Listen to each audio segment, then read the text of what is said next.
It's got not a bad track record of treating some acute illnesses, such as infections with antibiotics. But let's look at that. What about the children with otitis media, middle ear infections?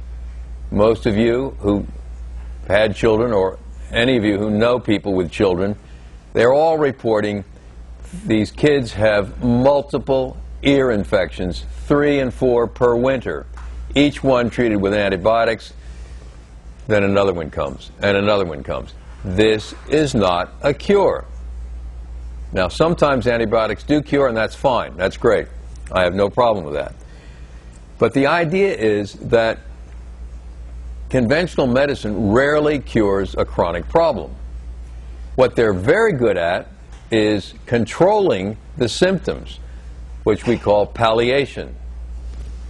Okay? We palliate, meaning you improve, you lessen the symptoms. You have high blood pressure, take this medicine, it'll bring it down. But don't go off the high blood pressure medicine, because if you do, up goes the pressure again. Not a cure. You're depressed, take the antidepressant. Stay on it. If you come off it, your depression's liable to come back. Not a cure. So this is why Dr. Kondrat and I are doing homeopathy. It's because we actually see cures. Now, does everybody get well? No. But then nobody ever gets well with any one thing. But we do have some remarkable results. One other thing. We pay special attention to strange, peculiar symptoms. And one person told me, I'm sure he won't mind if I mention it, that every morning around 11 o'clock he feels low, sleepy. Well, if it occurred once, it wouldn't be very interesting. But it's occurred for years. That's pretty peculiar. Because it wasn't 9 and it's not 12, it's 11. Well, that's in the books. You see? That's what we call a bit strange. We like strange stuff. Someone else told me that when it's a hot day, she carries a glass of ice with her. She likes to have an ice cube in her mouth. You know, I didn't even know that until today. After 30 years of practicing homeopathy, I looked it up and I found it.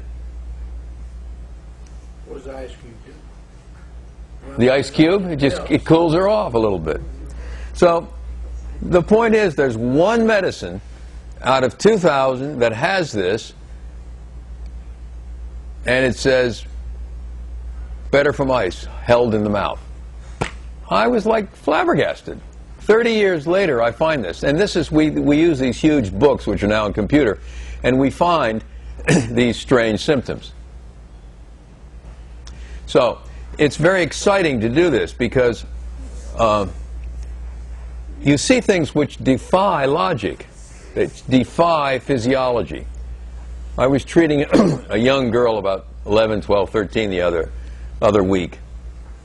First medicine didn't work. She came back. She has anxiety, terrible anxiety, and it really is paralyzing her. So I said, on the second visit, I said, well, tell me more about this thing. Where do you feel your anxiety? She said, well, I feel it in my chest. What do you feel in your chest? You know what she said? She says, it feels light. Light.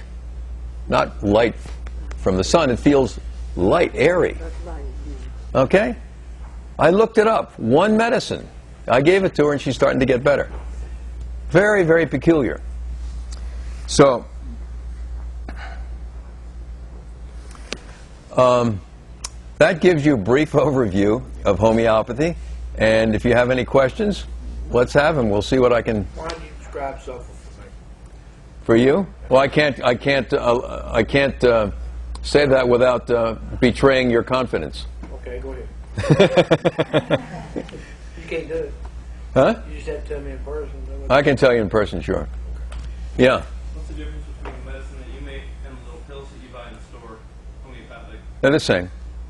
What? Okay, you said it's energizing the water. Is what I thought. And those Okay. When they get done, let's say we prescribe a 30C medicine. It's done 30 times, each time 1 to 100. It's all done in water until the last vial. Then it's done in pure alcohol. Pure alcohol is 87% pure alcohol. That 87% alcohol is dripped onto these little sugar pills. They absorb it, and then we dispense it. But it could be dispensed. A drop of the alcohol could be put in water. It wouldn't matter.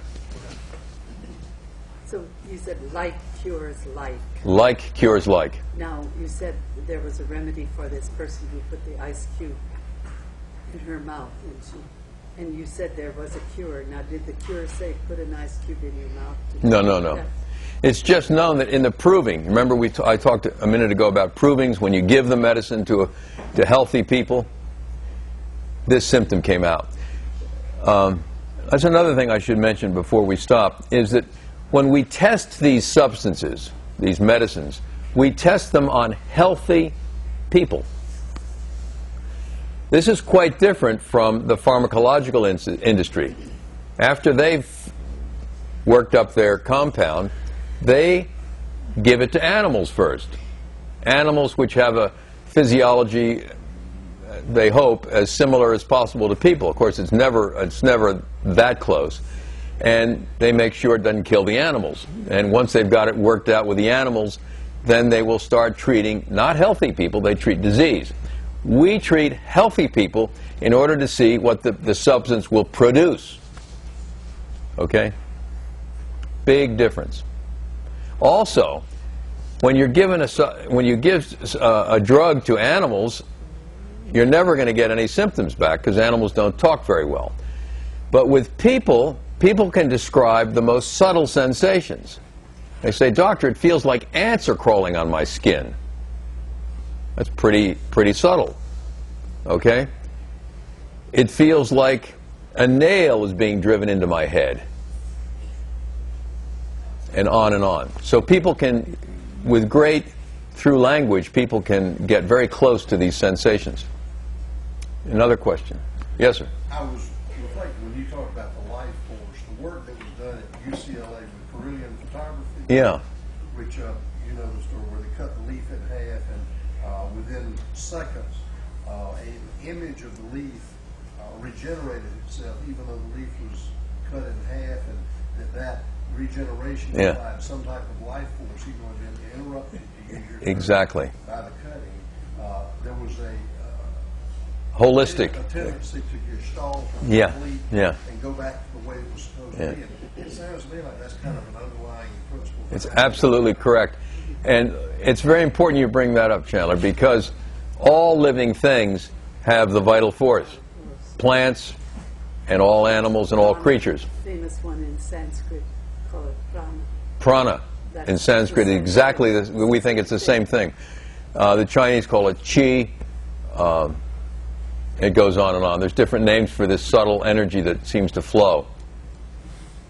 The yogis in India called it, said that it flowed in nadis. The word is a Sanskrit word nadi, which means a subtle channel. So from different traditions, you get the same idea. Whether it's, I assume it's the same. I don't know, but it's pretty similar. Yeah.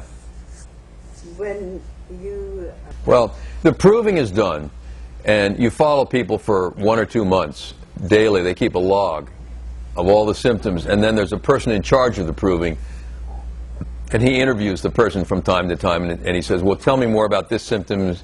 When did you feel it? Blah blah blah." And they compile all this data. What they end up with usually are hundreds, if not thousands, of symptoms. Even though the group only had 20 people in it, each person reports symptoms every day. These are all annotated into like a booklet, and it's a booklet of all the symptoms. Then that gets put into the literature, and anybody can use it anytime from then on.